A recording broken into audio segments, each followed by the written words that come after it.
Sam Pitroda ने ऐसा x ray कर दिया है उस मैनिफेस्टो का कि अब राहुल गांधी जी भी कुछ बोल ले या कांग्रेस का कोई प्रवक्ता कुछ बोल ले, आप सभी जानते हैं अगर एक बार एक्सरे हो जाए फिर कितना भी कपड़े से ढकने का प्रयास करो वो हकीकत सामने आ जाती है।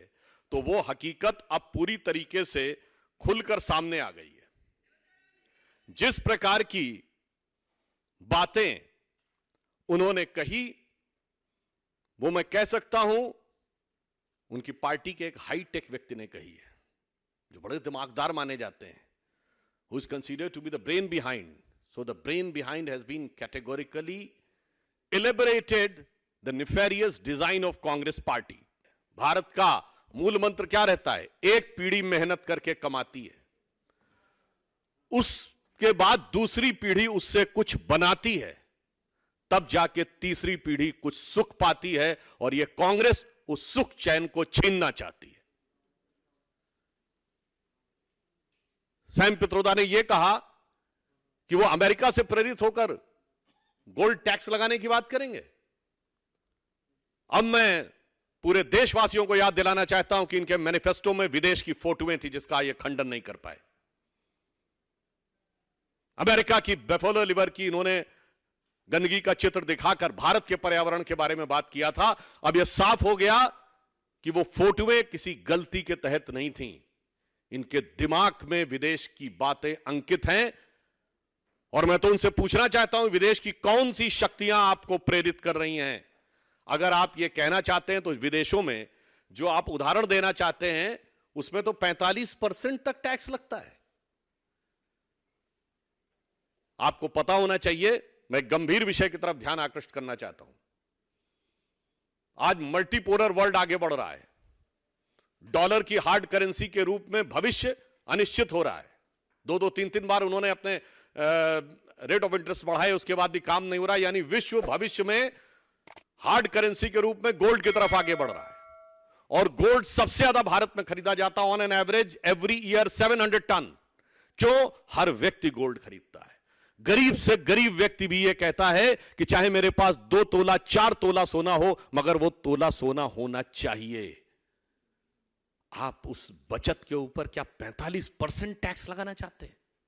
अगर आप विदेश से प्रेरणा की बात कर रहे हैं, जो उदाहरण उन्होंने देने की बात कही है, इसका अर्थ क्या हुआ कि भविष्य में विश्व में जो हार्ड करेंसी हो सकता है, जिसका सबसे बड़ा बेस भारत के अंदर हो सकता है, उस भारत के बेस को ध्वस्त करने के किसी बड़े राजनीतिक षड्यंत्र का हिस्सा तो नहीं है। यह मैं बात गंभीरता से पूछना चाहता हूं। मैं ये पूछना चाहता हूं, आप देंगे किसको? मैं देश के प्रबुद्ध लोगों से प्रश्न पूछना चाहता हूं।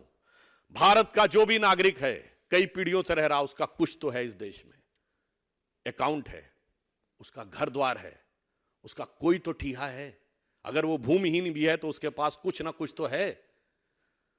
ये वो लोग हैं जो कहते हैं हम तो अपना कोई रिकॉर्ड नहीं दे सकते। उन्हीं के पास विरासत का कुछ भी नहीं है। तो आप in the name of equitable distribution of wealth किसको बांटेंगे? गंभीरता के साथ कह रहा हूं, विचार करके बताइए। वही जो घुसपैठी है वही तो कहेंगे ना हमारे पास तो कुछ भी नहीं है, हमारे पास ना कोई इनहेरिटेंस है, ना हमारे पास कोई पैसा है, ना हमारे पास कोई जमीन है, ना कुछ नहीं है। तो साहब आपके हिसाब से वो भूमिहीन वाली कैटेगरी में आएंगे। और मैं एक और बात कहना चाहता हूं, आप सभी पत्रकारों से जाके देखिए, राहुल गांधी जी की तथाकथित न्याय यात्रा में सबसे ज्यादा भीड़ कहां पे थी? कांग्रेस के ट्विटर हैंडल से देखिएगा। जब यात्रा गुवाहाटी से शुरू हुई है तो उस इलाके में जो धुबरी, बरपेटा, करीमगंज, बंगाल का मालदा, जाके देखिएगा, यही तो डेमोग्राफिक चेंज वाले इलाके हैं। इसलिए मैं ये बात स्पष्ट रूप से कहना चाहता हूं कि कांग्रेस पार्टी के बहुत खतरनाक इरादे देश के अंदर अब जन जन के घर के अंदर तक पहुंचते हुए दिखाई पड़ रहे हैं। खतरा कितना बड़ा है इसको समझिए कि इंडी गठबंधन का एक प्रमुख दल कम्युनिस्ट पार्टी ये कहती है कि भारत का जो आणविक भंडार है वो समाप्त कर देंगे, न्यूक्लियर वेपन समाप्त कर देंगे। और कांग्रेस पार्टी कहती है कि आपके घर के अंदर जो भी भंडार है, थोड़ा बहुत धन अन्न जो कुछ भी है, हम उसको भी खींच लेंगे।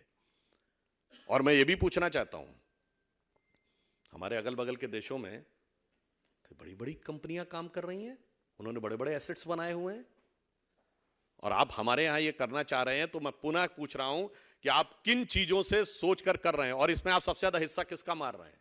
हम सिर्फ आरोप नहीं लगा रहे हैं, सब प्रमाण बोल रहे हैं। देश के संसाधनों को खींचकर किसको दिया जा चुका है, देंगे की बात नहीं है। डॉक्टर मनमोहन सिंह जी के जिस बयान के बारे में वो ये सफाई देने की कोशिश करते हैं कि देश के संसाधनों पर पहला हक मुस्लिमों का होगा, तो ये कहते नहीं, कर चुके हैं। आज मैं आपसे पूछूं कि भारत सरकार के किसी भी विभाग के बाद कौन सा ऐसा गैर सरकारी संस्थान है जिस पे सबसे ज्यादा जमीन है? तो वह वक्फ बोर्ड। और ये नेहरू जी, इंदिरा जी, राजीव जी से मनमोहन सिंह जी की सरकारों और नरसिम्हा राव की सरकारों ने ग्रेजुअली इतना स्ट्रांग करके उसको स्थापित किया है। तो आप संसाधनों पर हक देने की बात का बचाव नहीं कर चुके, दे चुके हैं। सरकार के बाद सबसे ज्यादा अगर लैंड है तो वक्फ बोर्ड के पास है। इसलिए मैं अंत में सिर्फ यह कहना चाहता हूं, आगे बहुत अंधेरा है और संभल कर चलना है, क्योंकि ये वो शक्तियां हैं जिन्होंने देश की वास्तविक शक्ति कभी उभरने नहीं दी। जो देश हमारे साथ आजाद हुए थे वो कहां से कहां पहुंचे, और आज जब मोदी जी के नेतृत्व में देश अपनी वास्तविक शक्ति के साथ उभरना चाह रहा है, तो न जाने कौन सी जानी और अनजानी शक्तियों के द्वारा ये सिर्फ भारत को नहीं, भारत के हर खास और आम को, हर गरीब को, हर माता बहन को के पास रखे हुए स्त्री धन तक, हर गरीब के घर में रखे हुए उसके द्वारा बनाए गए छोटे से मकान तक पर इनकी दृष्टि है।